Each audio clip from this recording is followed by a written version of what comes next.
la bienvenida, bueno, a esta clase abierta del ICI sobre los nuevos géneros en la industria de la música popular chilena. Y como ya saben, probablemente muchos se conectaron justamente porque hoy día tenemos dos invitados especiales, Loreta Castelletto, quien es audiovisualista, es directora de videoclip de música urbana, probablemente han visto varios de los videoclips que ha hecho, tienen un montón de visitas en YouTube. Y también, bueno, vamos a conversar con Ignacio Molina, que está por ahí ya en la cámara, quien es periodista y también autor de este libro que tengo por acá, que se llama La historia del trap en Chile.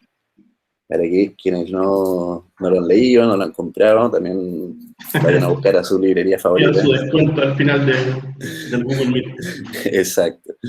Y bueno, esta es una clase abierta del Instituto de la Comunicación e Imagen. Estamos tratando de abrir un poco el aula universitaria a otros temas que no se tocan comúnmente. Y también está este proyecto esta actividad dentro de un proyecto que se llama Nuevos Géneros de la Industria de la Música Popular Chilena, que estamos realizando. Hemos estado entrevistando a varias personas, analizando datos, hemos hablado con productores, con músicos, y algunas de las personas que habíamos entrevistado era justamente Ignacio con Loreta, sobre lo cual tenemos varios temas interesantes de conversación. Así que este proyecto es apoyado por el Ministerio de la Cultura, las Artes y el Patrimonio, que nos ha facilitado también su infraestructura. Así que no sé si Loreta ya está conectada. Sí, aquí estoy. Hola a todos. Estaba escuchando atentamente, pero aquí estoy. Sí. Bueno, la idea es que tengamos un conversatorio sobre la experiencia, sobre lo que han visto, lo que han vivido, lo que sienten sobre lo que pasa en la música. Y quería partir yo, antes de meternos de lleno a conversar y presentarlo ya mejor y que ellos también, los invitados, se presenten a sí mismos, un poco de contexto, ya que estamos en una clase. Entonces, la idea sería poner un poco de contexto en qué estaba la música chilena en la década anterior de la que nos vamos a referir nosotros, porque nosotros estamos revisando lo que ha pasado sobre todo en los últimos 10 años. Pero ¿qué pasaba en los 10 años antes? Y si lo pensamos, bueno, había una industria de la música chilena que empezó a tomar auge, sobre todo después de la caída de los grandes sellos en los años 98, 99, que hubo la gran crisis asiática y con eso también hubo una crisis de la industria de la música. Empezó a salir la música digital, el intercambio peer-to-peer, y eso hizo que, bueno, muchas industrias internacionales decayeran, pero eso fomentó que también surgiera música local, ¿ya? Con sellos locales, con músicos locales, con bandas locales. Aquí en la diapositiva tenemos algunas de las bandas que podríamos decir marcaron un poco la década anterior, que son de todo tipo, desde La Noche, por ejemplo, está por ahí, que fue un grupo de los más escuchados durante esa década, grupos como los Mox, Chico Trujillo, los Bunkers, Sinergia. Esa es como la primera parte del 2000, y luego tenemos la segunda parte ya de Javier Amena, Teleradio Donoso, los Fathermakers, que también fueron después trabajando en otras bandas, en otros grupos. Y tenemos entonces mucha música rock, tenemos mucha música bailable también, pop, indie, y tenemos un contexto donde también de dónde se organiza toda esta industria de la música. Y tenemos los festivales, ya es una época, si bien en la década de los 90, 2000 ya empezaron a haber conciertos y todo, yo diría que el 2000 en adelante fue cuando empezó el boom de los festivales, ¿no? Todavía no existía Lollapalooza, por ejemplo, pero ya empezaron a organizarse grandes festivales.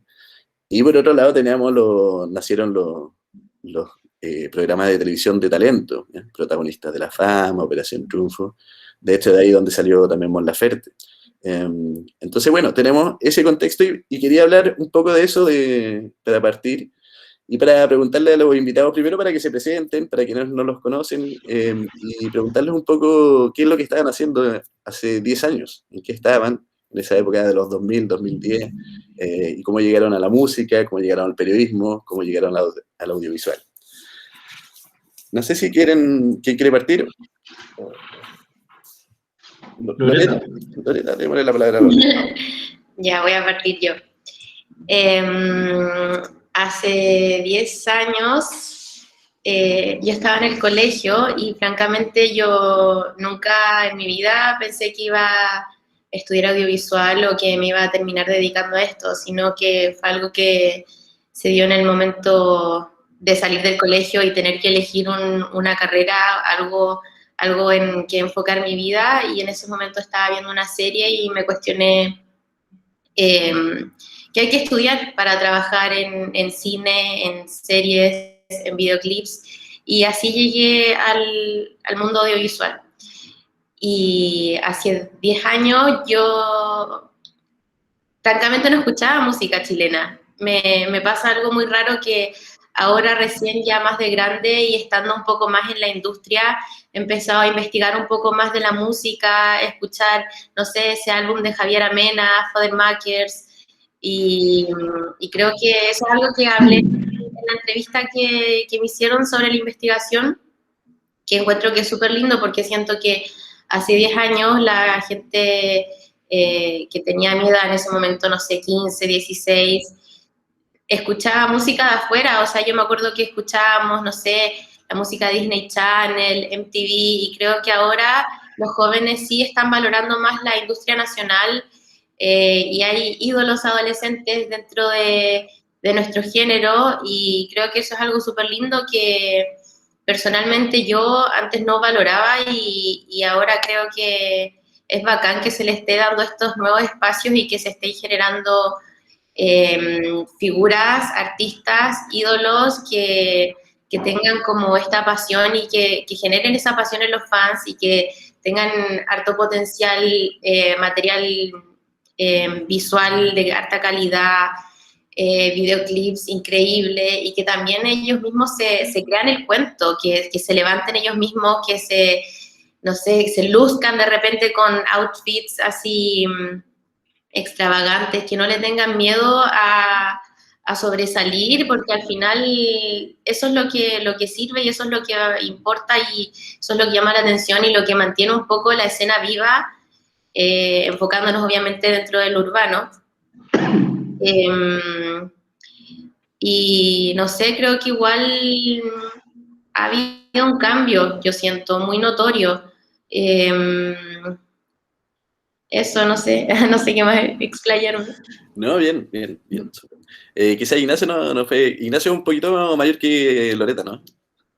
La principal diferencia, yo creo, es las plataformas que hay ahora en YouTube, Spotify, SoundCloud, el Instagram, que antes no existían y obviamente son clave en cómo esta cultura del trap se empezó a difundir.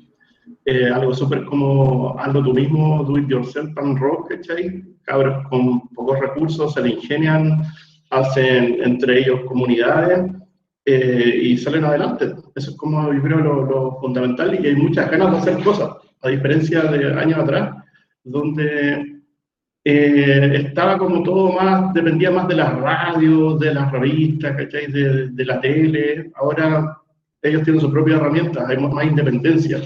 Yo creo que ese es el principal cambio comparado a hace 10 años atrás.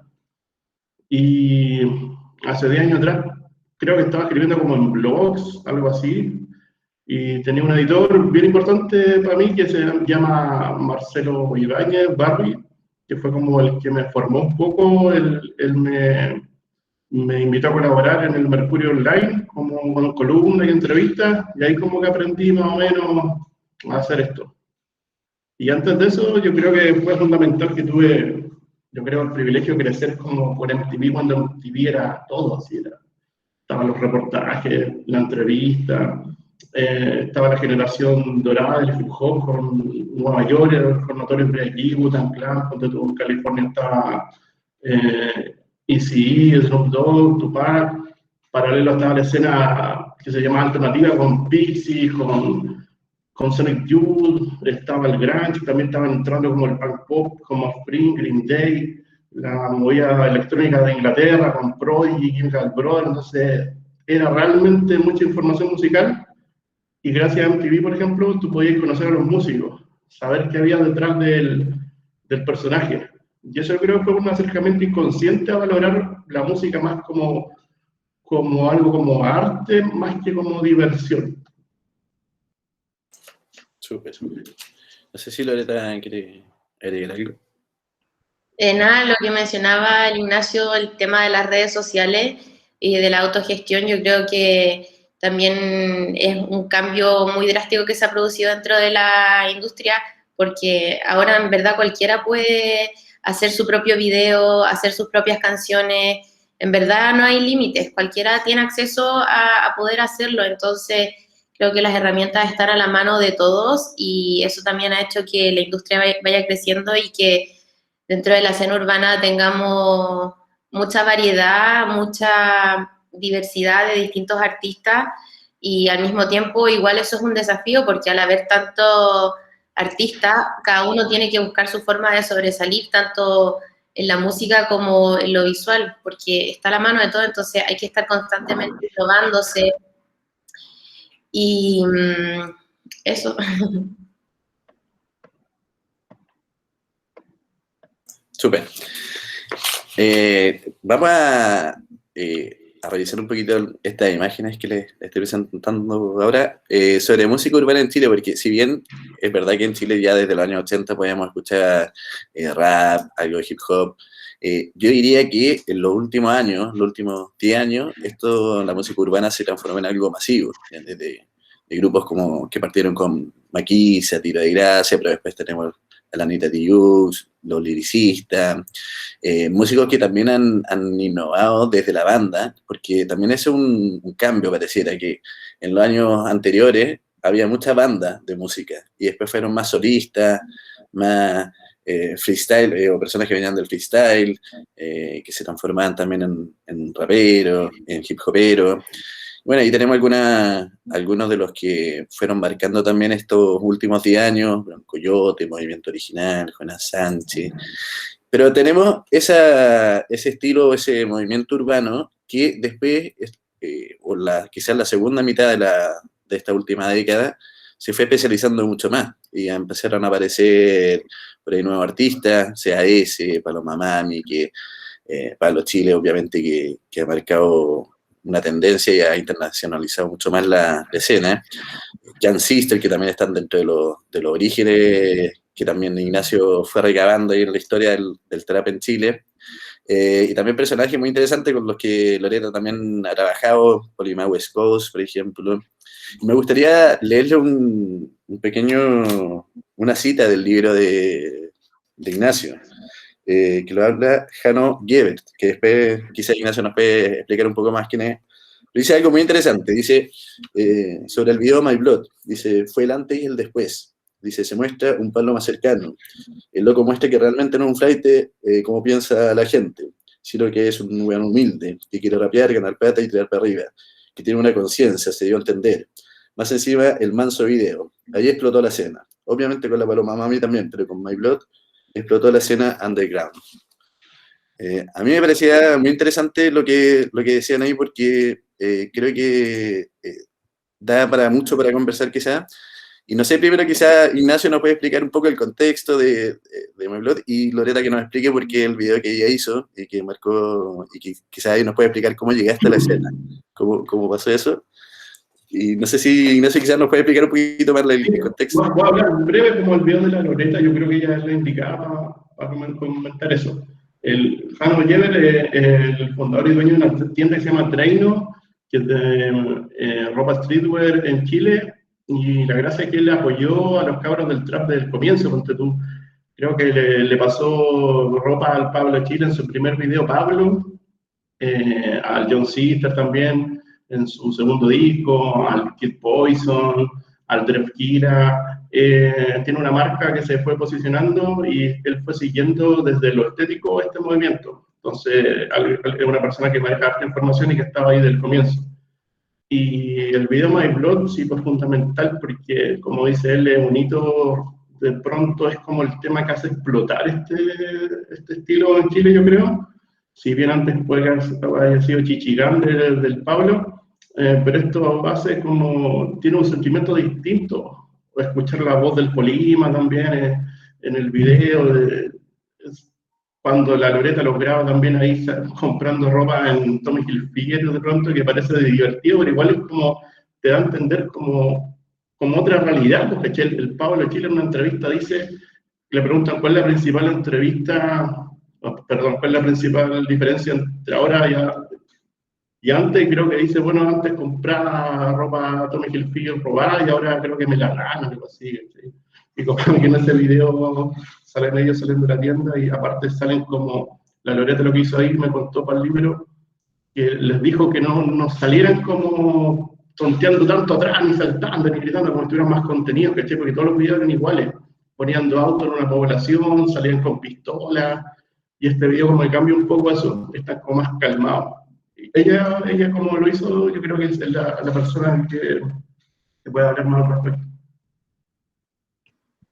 Me acuerdo cuando la hablábamos con el Ignacio, yo le comentaba que mientras realizaba este video nunca le vi como el potencial o nunca pensé que iba a causar el impacto que causó, pero siento que fue como en pequeños detalles que hicieron al final que el video causara tanto impacto y hoy en día es uno de los videos con más visitas dentro de los videoclips chilenos y fue algo que yo nunca pensé que iba a pasar.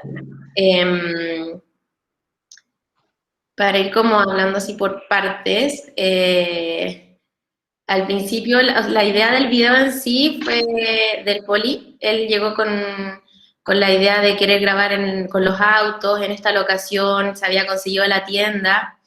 Y como decía el Ignacio, yo no quería que fuera un video típico de trap, como los autos, la gente saltando atrás, como que eso ya se ha visto mucho. Entonces yo igual quería darle un cambio, que tuviera otro enfoque, partiendo también de que la letra y lo que cantan los chicos es algo súper potente, porque hablan como de surgir, de salir adelante, y creo que eso igual no es algo que se debe como tomar para la chacota o que salgan al final mostrándose igual que siempre. Entonces quisimos darle este enfoque, que ellos salgan más serios. El tema de la tienda igual se ve mucho en los videos de afuera, que están en las tiendas de lujo con las bolsas posando y le regalan la ropa. Y creo que eso nunca se había visto aquí en Chile y tuvimos acceso a que nos pasara la tienda, nos dejaron elegir la ropa que quisieran. Entonces yo fui como más modo documental registrando todo eso y teniendo eso, contrastando con la calle, tenías todo ese material y era como, ya, ¿qué hago con esto? ¿Cómo lo uno? ¿Qué va a salir de acá? Fue un video cero pensado, todo fue muy improvisado, todo se fue dando en el momento. Un equipo muy reducido también. Yo en esos momentos estaba recién partiendo mi carrera como audiovisual, estaba recién entrando en esta escena urbana, tampoco tenía tantas herramientas, andábamos sin ninguna luz. Onda, un amigo, el Marcelo, me acompañó y ahí estuvimos grabando muy de la tierra. Disculpa, Lorena, se silenció. Ignacio, ¿le voy a poner silencio por mientras para que no se acople? ¿Yo? Sí, ponle silencio para que no se acople. Ahí me están escuchando así. Fue todo muy improvisado, no fue una producción grande, todo muy a lo loco, muy aprendiendo, conociéndonos, soltándonos entre todos. Y no sé, un video muy honesto, y yo creo que quizás por eso causó el impacto que causó, sumándole que la canción también es súper potente, el beat con estos sonidos medio como... A ver, Ignacio, ayúdame, ¿cuál es la palabra? Como... Folclórico. Claro, eso, como folclórico, que también lo hace como un poco extraño, al mismo tiempo te llama la atención, es como, ¿qué estáis escuchando? El Polima también lleva unas notas muy altas y no sé, yo creo que todo al final confabuló de alguna forma para que el video causara este impacto y la canción llegara a tanta gente. Y no sé, lo recuerdo como un proceso muy lindo, un video muy lindo, muy honesto, como les decía. Y al final hicimos lo que pudimos con lo que teníamos a mano y salió nomás, sin ninguna expectativa, sin pretender llegar a mucha gente, pero no sé, de repente pasan estos aciertos y nada, agradecer nomás lo lindo que es y que se ha dado todo. Hay una pregunta, Loreta, que yo creo que le puede interesar a muchos de los que están escuchando, que son de audiovisual, de cine, de televisión, que ¿cómo se trabaja con músicos? Porque quizás es distinto hacer un documental, quizás es distinto hacer una serie de televisión. ¿Qué significa trabajar con músicos? ¿Qué implica eso? Yo el otro día, analizando, pensando, llegué a la conclusión de que en verdad ser músico, o sea, no necesariamente músico, pero artista en sí, al final integras todas las áreas artísticas, porque tienes tus videos musicales, tienes tus fotos, tienes tu música, tienes tu arte en sí del proyecto. Entonces al final siento que los músicos se involucran mucho en sus proyectos audiovisuales. Y obviamente es distinto, con cada artista hay procesos diferentes, pero siempre es muy colaborativo y no solamente entre el artista y uno, porque a medida que bueno, voy a hablar muy desde mi experiencia. Al principio, como les comentaba en el video de My Blood, el equipo era el Chelo, mi amigo, y yo, y no teníamos dirección de arte, no teníamos dirección de foto, no teníamos productores, nada, era ir y grabar. Pero a medida que he ido creciendo en este mundo, uno se va dando cuenta que el trabajo siempre es muy colaborativo. Entonces, a lo que voy con esto es que no es solamente un proceso colaborativo entre el artista y mío como dirección, sino con más gente del equipo. Entonces, el artista generalmente te da una base sobre la que uno empieza a desarrollar. Por ejemplo, no sé, un mood board o una foto, un concepto, una idea, y ahí uno empieza como a pimponearse información, referencia, y ahí se va construyendo un poco toda esta estética de cada video, pero siempre muy, muy colaborativo y es bacán trabajar con músicos. A mí me gusta que la gente se interese por su proyecto y que no te dejen como la libertad de hacer lo que tú quieras, que obviamente igual se agradece, pero si te pueden guiar un poco, orientar un poco más o menos hacia dónde quieren llevar el proyecto, es bacán igual, es lindo porque el artista pone de su parte, uno igual pone de su parte y a mí me gusta mucho trabajar las cosas con fundamentos, no hacer las cosas porque sí, que cada cosa dentro del video tenga un valor que sea importante y no sé, trabajar también desde la experiencia personal, desde las emociones, de lo que uno siente, lo que te produce una canción, cómo uno puede conectarla con recuerdos o momentos o cosas que ha vivido.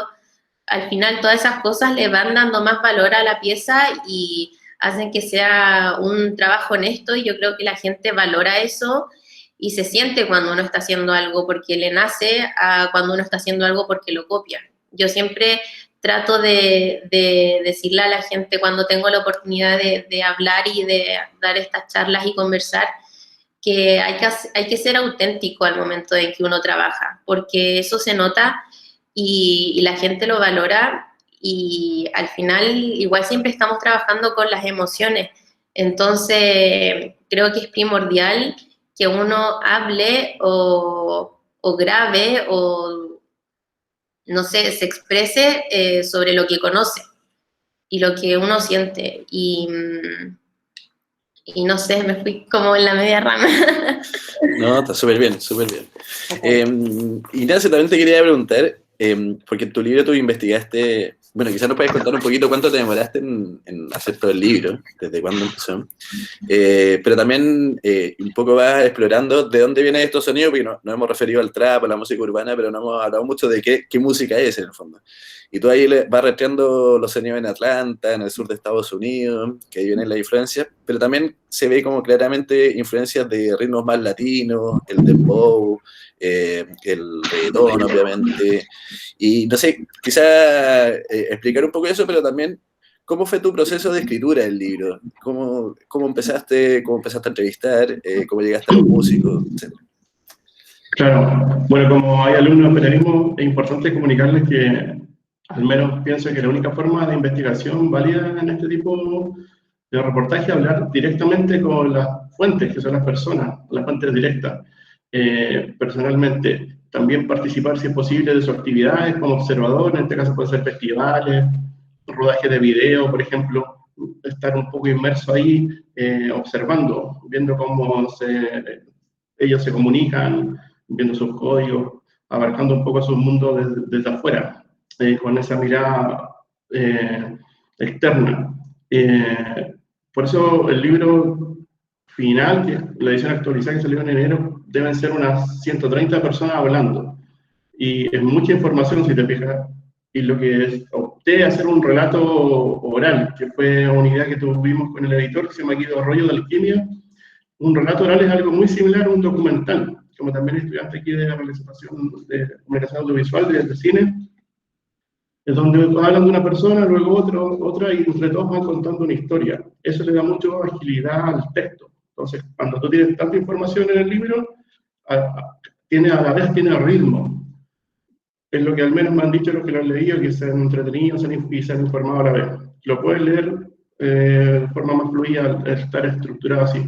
Por ejemplo, yo no escribo en el libro, no hay comentarios míos, solamente son los entrevistados hablando. Eso en cuanto como al libro en sí, y en tiempo no se habría calcular, porque esto empezó, por ejemplo, cuando conocí a la Loreta ya estaba como investigando esto, fue como el 2018, creo, nos conocimos en un festival donde vino John Beef a Chile, estuvo tocando el Pablo, y ahí ya estaba yo hace unos meses más o menos tratando de entender qué onda estaba pasando, porque me llamaba mucho la atención lo que ocurría a nivel musical y cultural con esta escena, y estaba como justo explotando. Y sobre el trap en sí, como tú dices, claro, surge como una imitación a lo que se hacía en ciudades del sur de Estados Unidos, como Memphis, Atlanta, Chicago posteriormente, en cuanto a estilo y a música. No algo obviamente que se creo acá. Lo que sí te puedo decir que, al menos en el libro, en la intención del libro, la música, en este caso el trap, es un pretexto para hablar de una realidad social, que es lo que pasa en las poblaciones, y que de algún modo es lo mismo que llevó a este país al estallido. Todo tipo de discriminaciones, injusticias, que tienen un alto porcentaje de la población segregada socioeconómicamente, desilusionada, desesperanzada. En las letras del trap, de esta contracultura, surge ese relato, ese discurso. Los jóvenes que hablan de anhelo, de frustración, de salir adelante como sea, a veces de las formas que no son las más legales. El trap supuestamente significa arriésgate y prospera. Siempre esfuérzate y prospera. Es un estilo de vida más que un género, en que buscársela, salir adelante es lo que predomina, no algo que se estanca, por ejemplo, como el punk. El trap es movimiento en sí, es ritmo y es constancia, es perseverancia y es prosperidad. Entonces, eso es lo que yo traté de buscar más que algo musical, contar cómo estos jóvenes armaron entre ellos mismos una escena, haciendo diversos tipos de conexiones con realizadores audiovisuales como la misma Loreta, con beatmakers, por ejemplo, que tenemos beatmakers muy talentosos como el Chandler, el John Cucci, Jay Ferragamo, el Tito Kuch, que también a veces hacen de productores, se fueron mezclando con cantantes, ellos se fueron mezclando con fotógrafos, con productores de eventos, y sin ayuda externa, por ejemplo, en el 2018 ya armaban sus propios festivales. Eso es lo importante. Yo creo que eso es lo que define al trap en Chile, como un montón de talentos jóvenes, muchos de ellos de lugares segregados, sacan adelante este movimiento sin ayuda de medios oficiales, ponte tú, y además tiene que ver con la gran cantidad de estilos, como tú mencionas, con que se enreda el trap.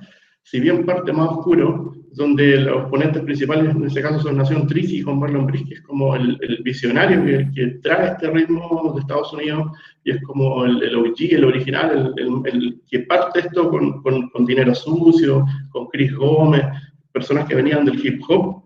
Luego van apareciendo otros jóvenes que mezclan algo más de pop con el trap, o le ponen el romantiqueo, y así surge, por ejemplo, para no extender mucho, algo que se entiende acá como plug chileno, que supuestamente tiene que ver más con las emociones, con sensaciones, con depresión, con romance, que es completamente distinto el origen duro del trap, que es de bandas organizadas, de tráfico, de pistolas, de stripper.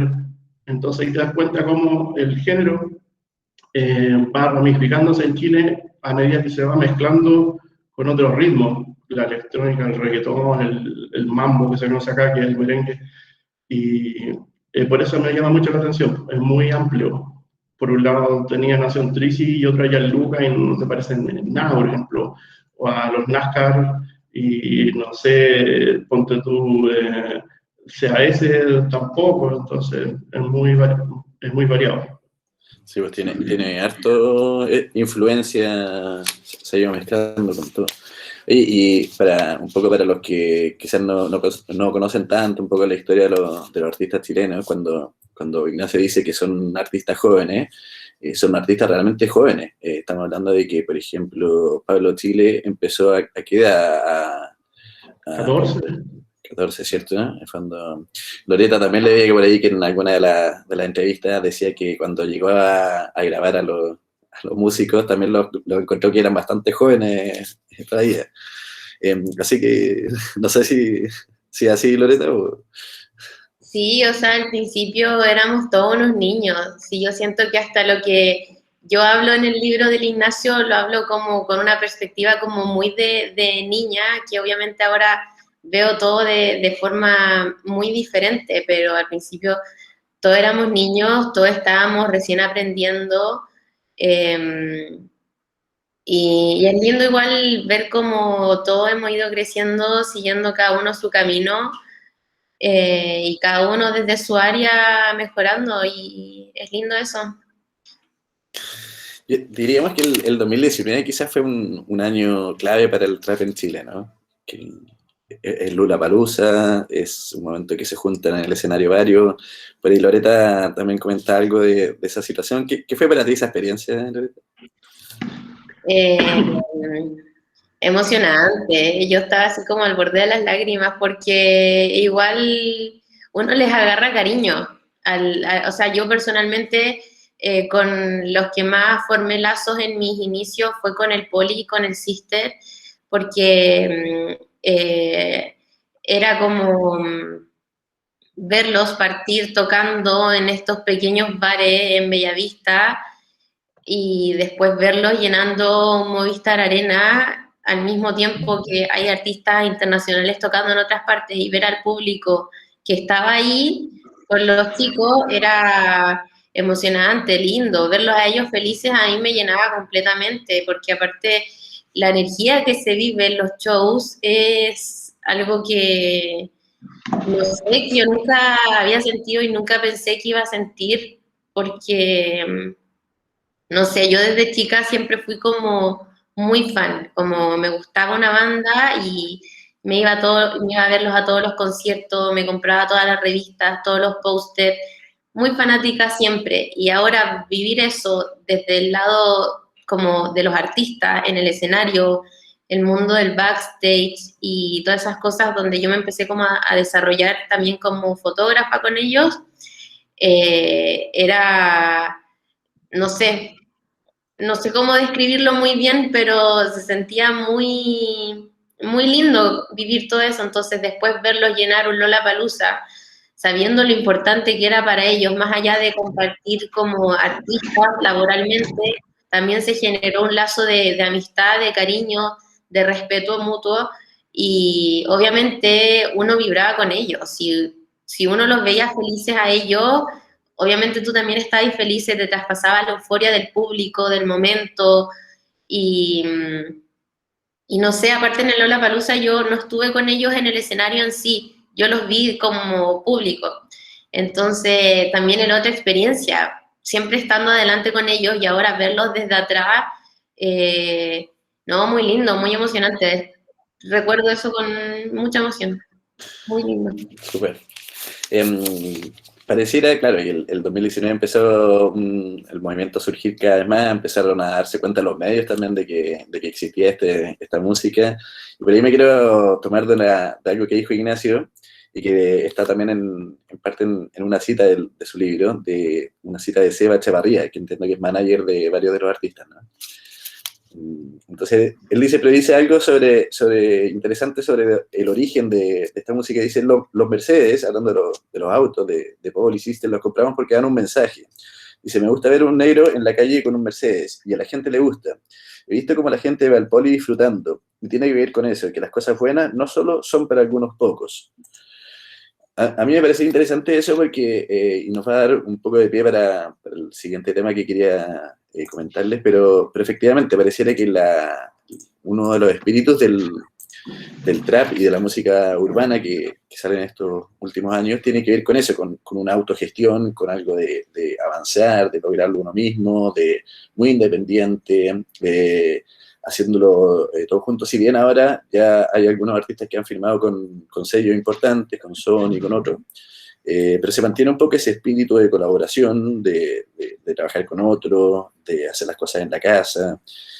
Así que me parece interesante eso, y nos lleva un poco para hablar, Ignacio hablaba de las desigualdades sociales en general, y que explicaban un poco el discurso del trap, pero también hace poco salió un informe de la UNESCO que me pareció muy interesante comentarlo y traerlo para hoy día, que era sobre las desigualdades que existen en las industrias culturales.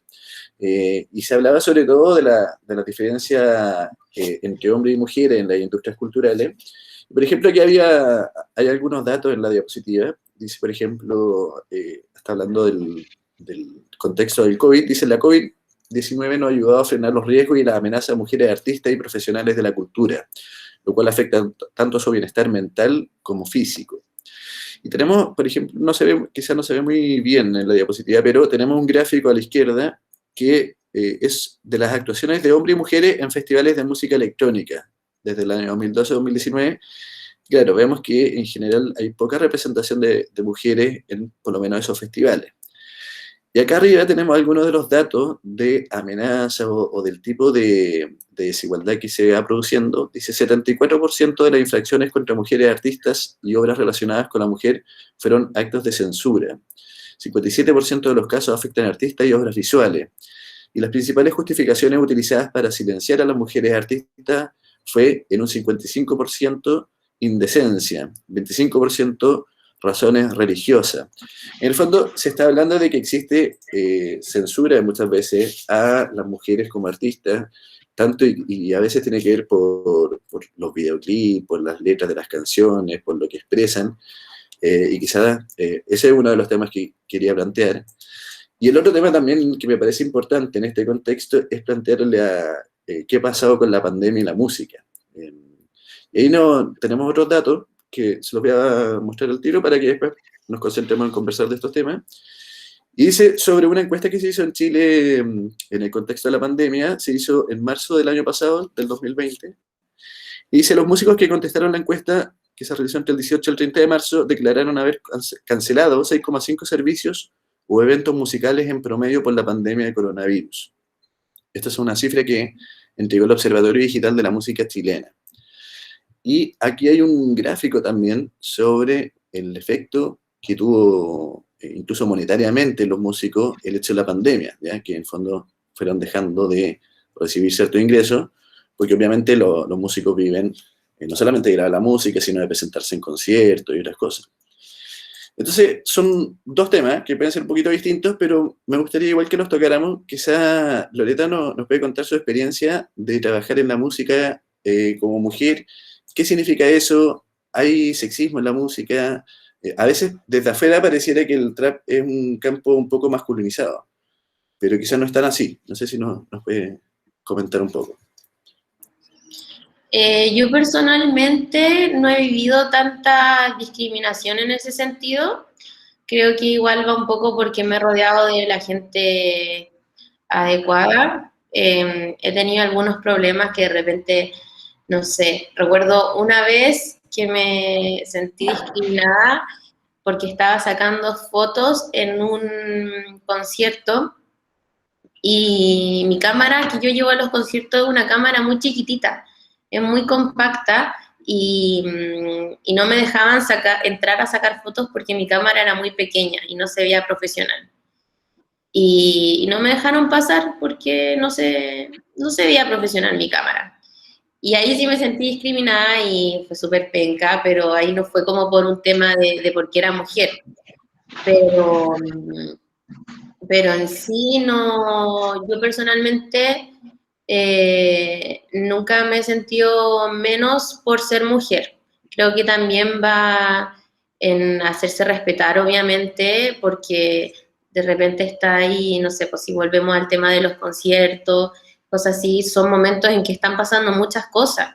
Hay mucha gente, mucho movimiento, entonces uno también tiene que respetar un poco ese mundo, porque a ver cómo explicarlo, siento que hay también ciertos protocolos en ese tipo de eventos, como no cualquiera puede llegar y cruzarse, hay que respetar también al artista porque es un momento súper importante para ellos en esos momentos previos a subir al escenario, entonces creo que también va en cómo uno se comporta, en rodearse de la gente adecuada y también saber comunicarse, saber expresarse, porque de repente uno puede decir algo, puede hacer algo que molesta a otra persona y ahí se puede generar un conflicto. Pero más allá de eso, yo no he tenido ningún problema. No sé si Ignacio quiere agregar algo o pasamos al tema COVID. No, muy breve, y en la edición actualizada hay un capítulo que se llama Tacos, donde unas chicas que tienen una plataforma en Instagram que se llama La Groupie, hablan de los temas de género que tú preguntabas, y hay el caso de varias chicas que comentan alguna suerte de discriminaciones de todo tipo, desde mujeres que la discriminaban por su contextura física, otra porque era madre y no se podía dedicar a esto, como otros cabros que tienen hijos igual lo pueden hacer. Hay una chica que es beatmaker y que le compraban beat y no la ponían en los créditos, por ejemplo, por ser mujer, lo que es súper fuerte. Y así como una serie de discriminaciones de todo tipo, entonces hay un capítulo donde ellas hablan y comentan eso, y creo que es importante que se sepan ese tipo de prácticas, que han ido cambiando, sí, eso es importante, ella misma lo dice, han ido cambiando bastante porque este estilo, a diferencia del rap, por ejemplo, es mucho más abierto, es más libre, como que no hay tantas barreras, ¿cachai? Como había antes. La generación también que pertenece a la Loreta ha hecho cambios sociales, en movimientos, entonces hay otra mentalidad también, y eso va acompañado de esta cultura, de esta música. Entonces yo creo que todo ha ido progresando últimamente, pero al principio sí había ese tipo de discriminación. Súper. Y sobre el otro tema, el tema pandemia, ¿cómo creen ustedes que ha ido afectando a la música? ¿No hemos cambiado un poco la forma en que nos relacionamos con la música? ¿Va a cambiar esto para siempre? ¿Qué opinan ustedes? Bueno, los cabros lo pasan deteniendo, se van presos todos los días. Yo creo que eso es como lo que más se llama la atención. Yo creo que es una persecución policial hacia algunos cantantes, porque a los pacos no les gusta ver a los cabros de población ser exitosos. Les molesta, ¿cachai? Entonces los buscan, los persiguen. Al Pablo y al Leon Sister le han parado videos varias veces, llegan, los detienen a todos y están trabajando, no están carreteando, están grabando un video, que es lo que tienen que hacer, son artistas, son músicos, parte de su trabajo. La misma Loreta tiene que grabar videos, no pueden estancarse. Si bien este contexto del COVID ha cambiado el mundo completamente, estos cabros que están haciendo, seguir haciendo su música, su arte. Y muchas veces llegan los pagos, se los llevan a todos, no preguntan nada, no ven los permisos, y lamentablemente, ya que estudiante de periodismo acá presente, hay muchos periodistas ignorantes que replican la información de forma errónea y los tratan, los vinculan a la narcocultura, por ejemplo, al carrete, al tráfico, y se generan ahí realidades que no representan realmente lo que está ocurriendo. Otro error que cometen algunos periodistas en la tele, los diarios, que a los que cantan mambo, como el merengue, le dicen cantantes de trap, a todos son cantantes de trap los que hacen reggaetón, son cantantes de trap los que hacen dembow, todos son cantantes de trap al final. Entonces, pareciera que el trap está vinculado a algo negativo, ¿cachai? Pero no es así, es como una construcción cultural, es lo que se ha tratado de hacer, que es donde el periodismo lamentablemente ha ido fomentando ese tipo de error. Muy bien. Hey, Loreta, ¿y cómo lo has hecho tú? ¿Has seguido grabando? Yo he visto en estos en estos años, ya son años que llevamos en pandemia. ¿Cómo la has hecho? ¿Ha sido muy difícil? ¿Grabaste un video de Luismi, me parece que era de la canción? Ese video lo grabé la noche previa al estallido social.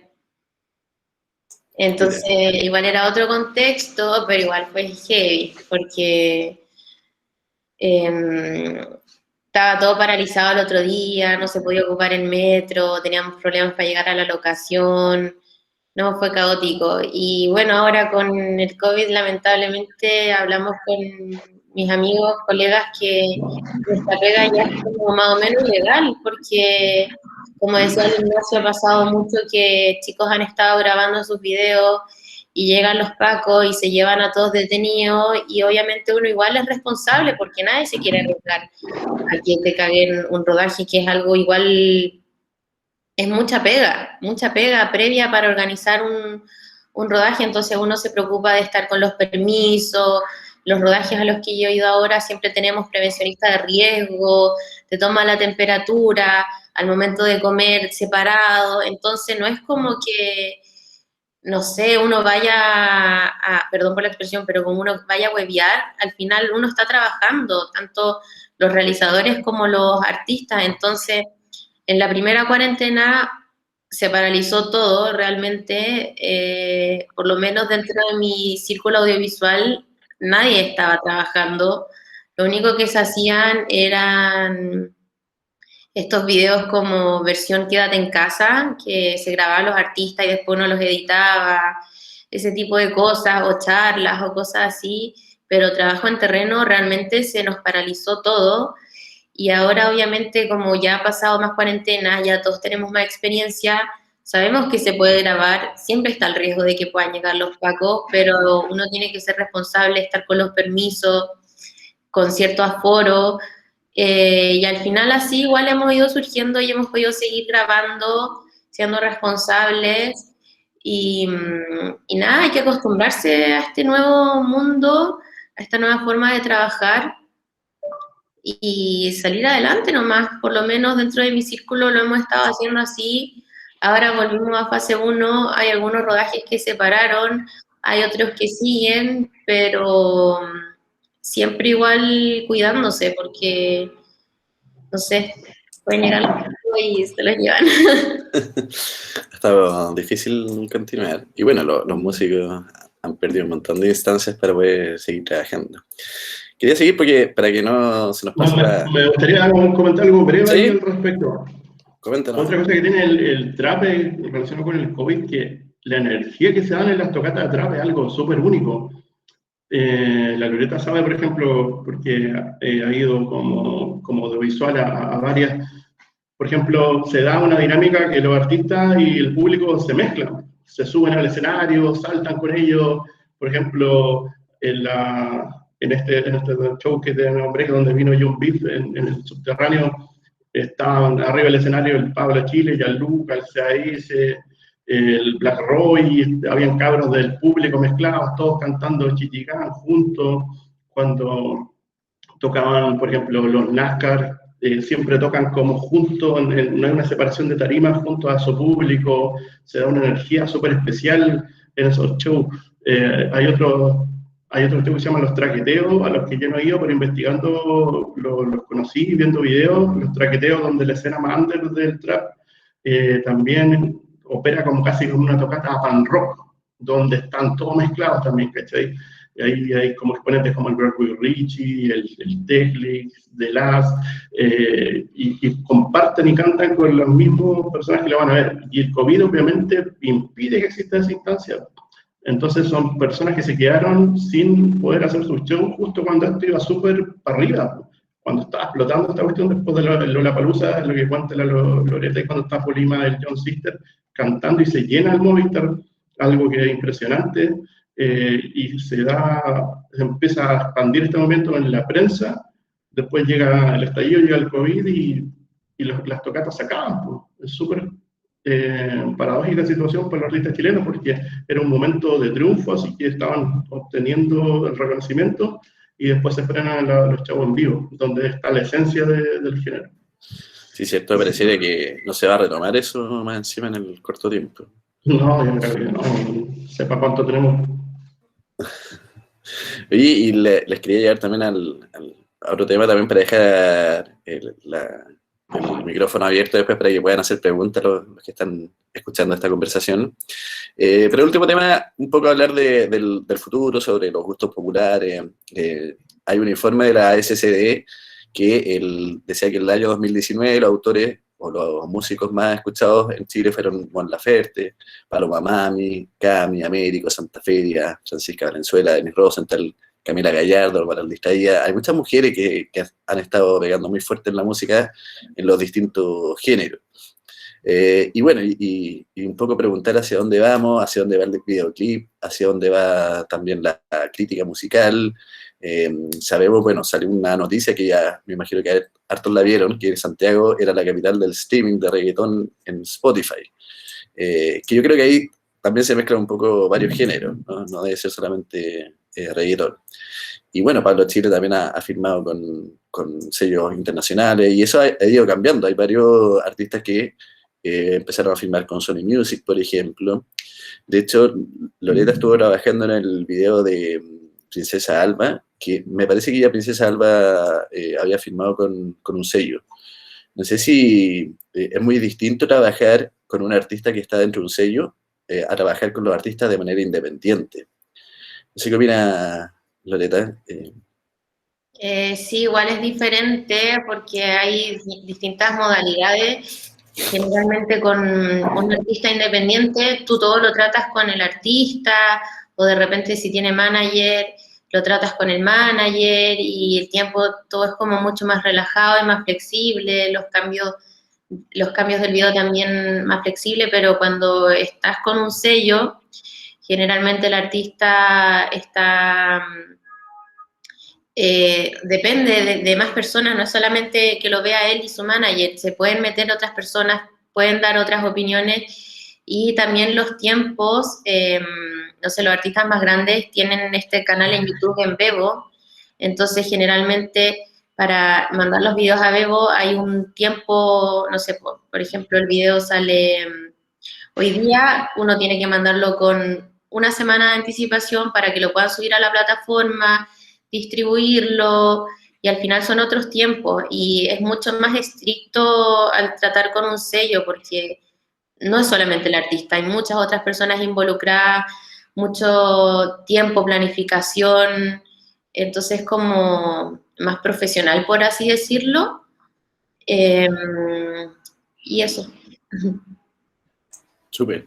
Y no sé si Ignacio, y aprovechamos también de abrir, por ahí Block Party parece que está levantando la mano, ¿tenía alguna pregunta? Si quieren pueden ir escribiendo las preguntas por el chat y las vamos leyendo para que las vean. Ahora ahí dice, ¿cómo ven el tema de la estratificación social dentro de la música actual? ¿Hay clasismo? Pregunta. Pablo Chile, claro, dice Pablo Chile no ha firmado por sello, efectivamente. ¿Qué es lo que creen ustedes? ¿Existe clasismo dentro del trap? Sí, yo creo que igual sí, pero a veces ese clasismo y esas rivalidades las genera el mismo público, siento yo, porque yo igual creo que dentro del mundo urbano la gente igual tiende como a bañarse entre ellos, porque al final a todos les sirve que la industria esté creciendo, entonces yo creo que generalmente estas rivalidades a veces son implantadas por el mismo público, no sé qué opina el Ignacio, quizás él conoce un poco más como este tema, pero por lo menos yo lo veo un poco así, o sea, sé que quizás pueden haber conflictos entre artistas, pero no sé. Sí, claro, existen esos conflictos, pero como dice la Loretta en YouTube, a los que comentan, les gusta eso, pues, esas rivalidades, esos beef, que es algo que viene de la cultura del hip hop, que es cuando en una canción uno le tira al otro, el otro le responde, o a veces por Instagram, ahora ya no hacen tanta música, por Instagram suben, se tiran la pelea, como se dice, ¿cachai? Y la discriminación yo creo que este país es súper clasista, eso es innegable, ¿cachai? Es cosa de ver también cuando empieza la cuarentena y hay ciertas comunas que están en fase 2 y todas las demás cuarentenadas. Es para mover la economía, quizás que sea medio conspiranoia, pero obviamente es un país clasista y este movimiento tuvo mucha discriminación en un comienzo. A los cabros siempre los trataban de flight, hay personas que todavía no entienden esto de qué trata y les molesta también que personas que vienen de barrio tengan éxito. Eso es clasismo puro, ¿cachai?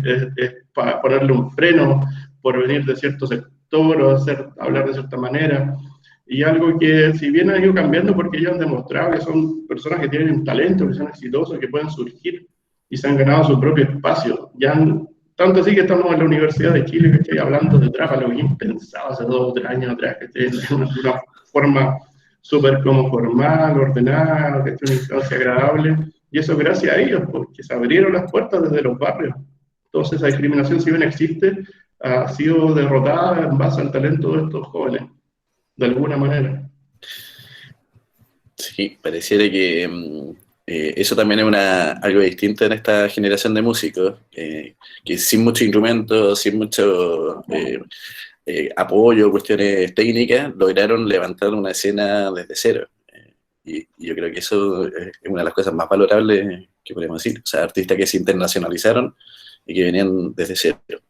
Por ahí dicen, soy de la FFIH, acá en la Chile, la música es mi pasión y me encanta lo audiovisual. En ese sentido, ver el arte expuesto desde la experiencia de ustedes en pandemia me impresiona. Encantado de conocer realizadores. Juan dice eso en el chat. No sé si alguien... Qué tierno. Sí, no sé si alguien más tiene preguntas, que quiera escribir. Recomendarle a Juan, de pronto, directores, la misma Loreta. Hay un chico que está surgiendo hace 2 años que se llama Chipen, muy talentoso, con X. Está los más antiguos, el Elohim Ra. Deja acordarme, está Junpeyo también, que es bueno. Hay harto talento audiovisual también, como no solamente cantantes, pues es importante. Un grande Chipen, dice, sí, un grande. Y ellos tienen también sus propios grupos, como la Loreta en un momento, no sé si todavía siguen Broadway, pero eran Broadway y eran como un movimiento fuerte que salieron adelante con la mezcla de varios talentos, audiovisuales, fotógrafos, cantantes, productores. Eso también se va replicando, no sé, como grupos de trabajo, ¿cachai? Y donde siempre es importante tener un audiovisual. Sí, yo creo que la industria de los videos en sí está llegando a niveles muy altos acá en Chile. Yo creo que ya no tenemos nada que envidiarle a los videos de afuera. Creo que trabajando en equipo y siendo profesional y lo que les decía adelante, como honestos con uno, yo creo que se pueden llegar a resultados muy bonitos. Voy a leer una pregunta. ¿Qué consejos le darías a alguien que quiere comenzar en el área de la dirección en videoclips? Armarse equipos, conocer gente, no tener miedo, soltarse, atreverse, agarrar la cámara, probar cosas nuevas, y yo creo que siempre la base para comenzar a desarrollarse dentro del mundo audiovisual es entender que uno no funciona solo, que uno necesita un equipo, necesita salir un poco de la zona de confort, atreverse y simplemente ir y hacer cosas. Quizás al principio los primeros videos que hagas no te van a gustar, pero después uno va aprendiendo, soltándose y haciendo. Yo creo que esa es la principal forma de llegar a hacer cosas y de llegar a gente, porque si uno no hace cosas, la gente no te va a conocer y te vaya a quedar estancado. Entonces soltarse, hacer cosas, atreverse, no tener miedo, ser sinceros con uno mismo, rodearse de gente que te inspire y que te ayude a crecer y a ser mejor. Y eso. Hay otras preguntas también acá, por ejemplo, otra también que es para Loreta de X, ¿cómo te ves en 10 años más? ¿Te gustaría hacer una película? Hola, estudio cine en la unidad y quería preguntarle a Loreta cómo... Yo también estudié en la UNIAC.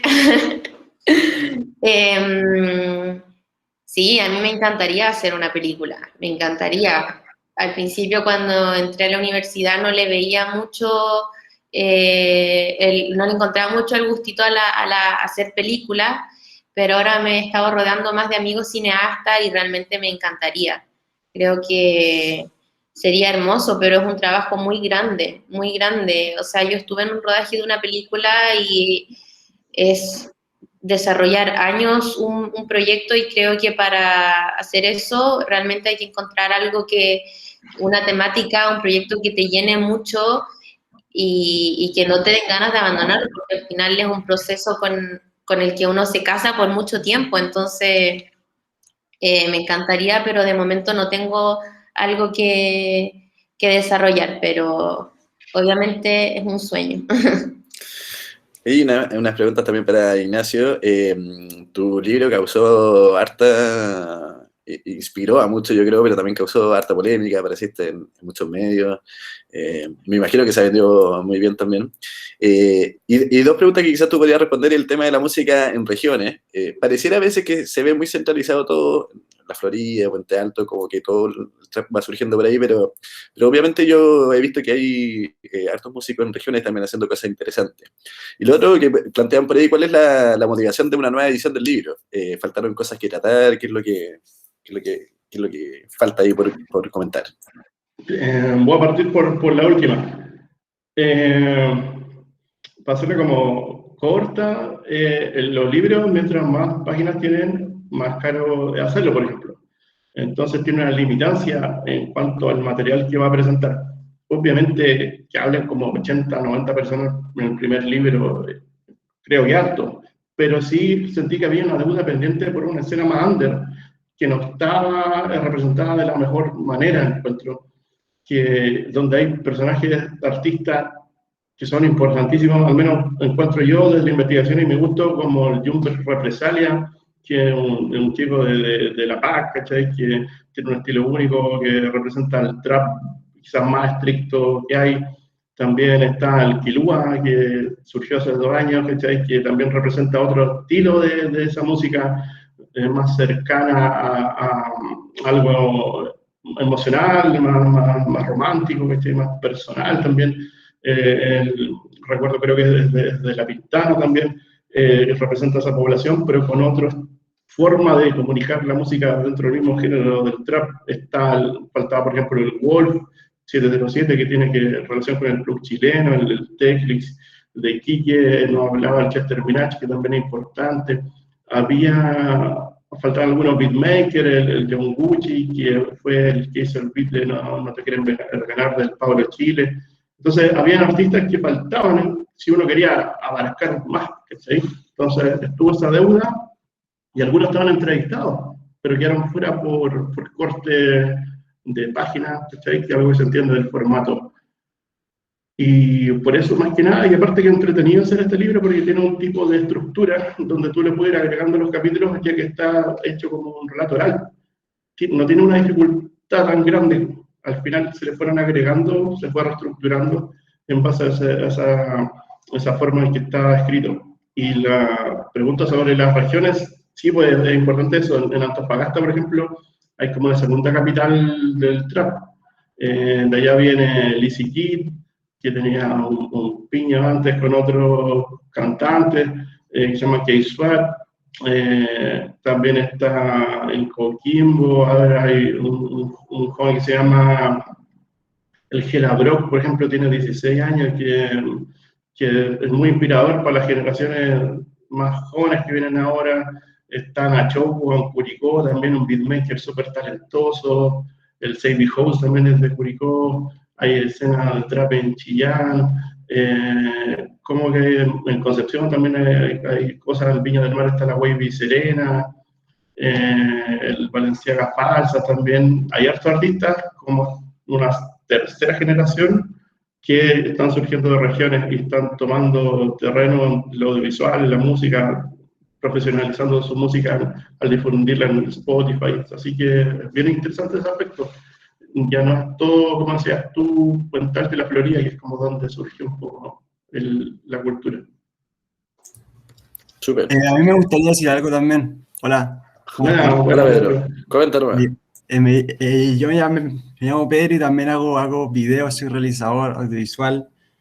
Y la verdad es que yo estoy más en la generación como media under del trap, como el Richie, el Teclix, el Represalia, todos esos cabros son los cabros de la música de siempre. Y la verdad es que fue muy bacán haber como entrado en el libro de la historia del trap. Fue un logro muy bacán, que entre los cabros lo celebramos mucho.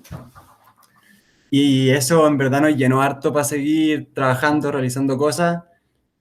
Y también otra cosa que en comparación a la Loreta, a ustedes les tocó todo como los eventos y todo ese tema. Y en verdad en esta generación eso nos falta demasiado. Yo siempre hablo con todos los cabros y es, bueno, que lata, que no se puede hacer, porque en verdad ahí está todo. Y yo he ido a varias tocatas y en verdad esos recuerdos entre todos, como cantando Falopita de mi amor, o no sé, esos temas terribles under así, no, son muy bacanes, muy bacanes. Ese es el Pedro. problema de la pandemia, pues, que Sí, cerró todo eso, ¿cierto? Pero bueno, oye, qué buena que estés participando. Y también a Oye. todos los que están conectados, ¿sí? Gracias, Hola. Pedro, por las palabras, muy bacán escuchar esos comentarios. Hola. Hay un Oye, par de preguntas más por ahí, parece que... También Hola. gracias a sorry, última cosa antes que para callarme. Muchas gracias a la Loreta, porque en verdad tus videos, puta, personalmente me bueno, inspiraron en hartas cosas, así que mucho respeto, bacán. Gracias, a mí me emociona cuando me dicen esas cosas, como que uno nunca piensa que puede llegar a inspirar a otras personas, así que valoro Sí. mucho que me lo digas. Muchas gracias. De nada. Hola. ¿Sí? Hola. Hola, ¿qué tal? Saludos a todos.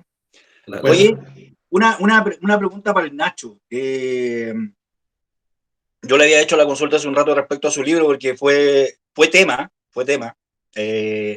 pero también fue un aporte, creo yo, dentro de toda la polémica que se generó. Creo que la segunda parte generó mucho más contenido que la segunda, creo yo, a modo muy personal. Obviamente las estrategias de cada proyecto son personales. Pero yendo netamente a lo que es la escena, él mencionó, ha nombrado mucha gente, ha hablado con mucha gente. Por lo tanto, ¿qué crees tú, Nacho, que va a pasar con la escena próximamente? Hay mucha gente que ya ha dado por muerto al trap. Ojo, o sea, hay gente que está metido en la escena, escribiendo y hablando, relatando de esto de manera constante. Hay muchos perfiles en Instagram que hablan de la escena, hay muchos perfiles de blog y cosas así. No estoy hablando de la prensa escrita mainstream, ¿cachai? Que CNN va y habla de, no sé, de John C. For Real después de casi un año que sacó un tema que lo hizo súper exitoso, ¿cachai? O sea, la prensa que escrita normal, establecida, llega tarde a todo. Me refiero a los perfiles como súper de nicho, de terreno, ¿cachai? ¿Cómo veis tú, Nacho, qué es lo que va a pasar próximamente? Porque en algún momento va a terminar esto, ¿cachai? Yo tengo la experiencia de ser productor de eventos, ¿cachai? Por lo tanto, yo he trabajado con varios cabros en la escena underground y lo que decía el amigo Pedro hace un rato, esa energía que hay en las tocatas es evidente. Por lo tanto, Claro. ¿qué crees tú que va a pasar después de esta post-pandemia? Están todos así, sobándose las manos, pero Sí. ¿qué Te crees puedo tú que va dar a pasar? un ejemplo, por ejemplo, el reggaetón hace 10, 15 años todos pensaron que era una moda y iba a durar nada. Ahora tenía a Jay Cortés, ¿cachai? A Taiko trabajando ahí con el Bad Bunny.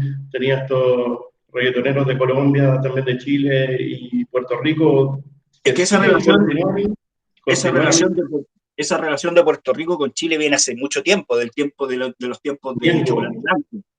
¿Cachai, Claro. no? Lo que trato de comentar que era un género que también era mal visto y pensaron que iba a morir, pero hasta ahora sigue lo que más suena.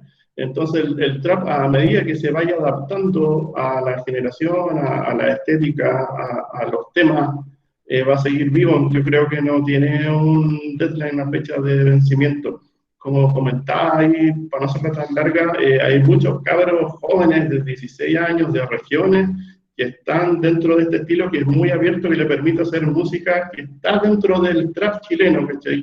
Y que siguen siendo parte como de la misma cultura, que son personas que crecieron escuchando al Pablo, al Gianluca, al Leoncito, a los NASCAR, a la Nación Trisi, y fueron agarrando influencia y haciendo su propia música y sus propios contenidos.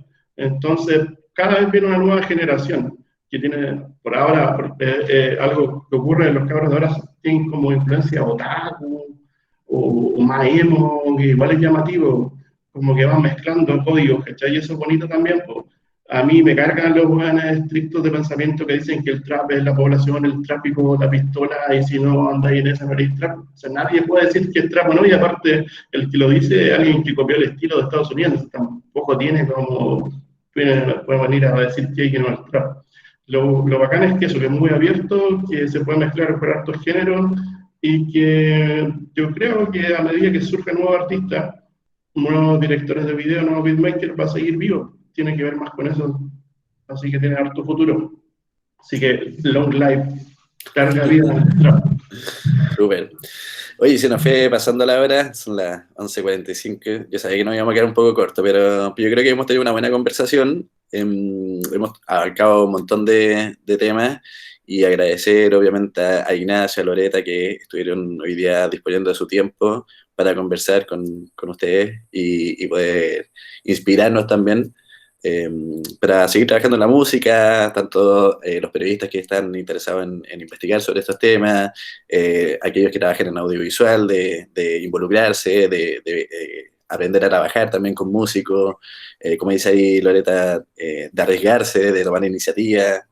Es muy importante eso dentro del género que estamos comentando. No sé si quieren decir algunas últimas palabras antes que cerremos, despedirse. Quiero agradecer a todas las personas que se conectaron, muy agradecida de todas las cosas lindas que dijeron, de interactuar con ustedes, de darle consejos, de inspirarlos, me encanta, me llena de amor, y nada, seguir, hacer cosas sin miedo, atreverse, y rodearse de gente que los inspire. Muchas gracias por todo. Bueno, también me sumo a eso y muchas gracias por la instancia de conversar esto junto a la Loreta, a los que se conectaron, a los que participaron con preguntas y quedaron varias ahí pendientes. Lo pasé súper bien y gracias también a los que han apoyado todo esto, a otros periodistas, por ejemplo, a los cabros que tienen plataforma en Instagram, los del microtráfico, Andrés Panés, a Ignacio Silva, al Nac de Nacho de Trap Today, a Emilio Contreras, que en la Radio Bio Bio también se ha hecho cargo de esto, a otros periodistas que han dado a conocer esta escena, y un saludo a mi mamá también, ahí si me está viendo, no sé si está conectada. Eso.